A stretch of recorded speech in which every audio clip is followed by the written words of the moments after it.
ஆண்டவராக இயேசு கிறிஸ்து நாமத்திலே உங்களுக்கு என் அன்பின் வாழ்த்துக்கள். இந்த நாளுக்கான இன்றைய மன்னா ரோமர் புத்தகம் 12ஆம் அதிகாரம் 10வது வசனம்.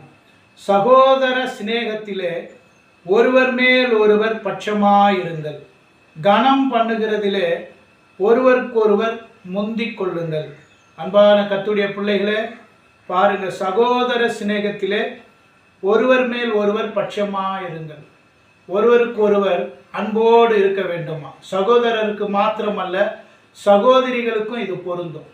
பட்சமாய் ஒருவருக்கு ஒருவர் அன்பாய் இருக்க வேண்டும். அது மாத்திரமல்ல, கனம் பண்ணுகிறதிலே ஒருவருக்கொருவர் முந்திக் கொள்ளுங்கள். நம்மை விட மற்றவர்களை கண்ணியமாய் கனமாய் நாம் எண்ணி கனம் பண்ணுவதிலே முந்திக் கொள்ள வேண்டுமா? பார்த்த உடனே உங்களை நான் இந்த நாளிலே கர்த்தர் சந்திக்க வைத்தார், ஆகவே கர்த்தருக்கு ஸ்தோத்திரம் என்று சொல்லி நாம் ஒருவரை பார்க்கும் பொழுது அவர்களை ஸ்தோத்திரம் சொல்லி அவர்களை கனப்படுத்த வேண்டும். கர்த்தரை அறியாத மக்களாக இருந்தால் வணக்கம் சொல்லுங்க. கர்த்தரை அறிந்த மக்களாக இருந்தால் நீங்கள் ஸ்தோத்திரம் பண்ணுங்க. அதன் நிமித்தம் நம்மை சந்திக்க வைத்த தேவனை நாம் துதிக்கிறோம். அல்லேலூயா.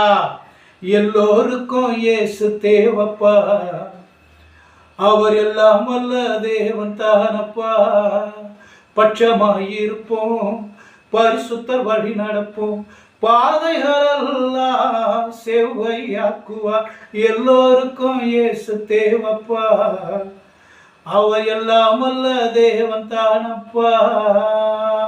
ஆண்டவரே, இதை கேட்கிற ஒவ்வொரு மக்களோடு பேசுங்கப்பா. ஒருவருக்கொருவர் பட்சமாய் அன்பாயிருங்கள் என்று நாங்கள் வாசிக்கிறோம். அன்பே பிரதானமாய் இருக்கிறது ஆண்டவரே. அது மாத்திரமல்ல, கனம் பண்ணுவதிலே மற்றவர்களை கண்ணியமாய் எண்ணி ஆண்டவரே கனம் பண்ண வேண்டும். ஆண்டவரே, அப்படிப்பட்ட மேலான ஆண்டவரே சிந்தனைகள், செயல்பாடுகள் ஒவ்வொருவருக்குள்ள உண்டாகட்டும். கேட்கிற ஒவ்வொரு மக்களுக்கும் உண்டாகட்டும். உம்முடைய பிள்ளைகளை ஆண்டவரே, கேட்கிற ஒவ்வொரு மக்களை ஆசீர்வதிங்க இயேசு கிறிஸ்து மூலம் பிதாவே.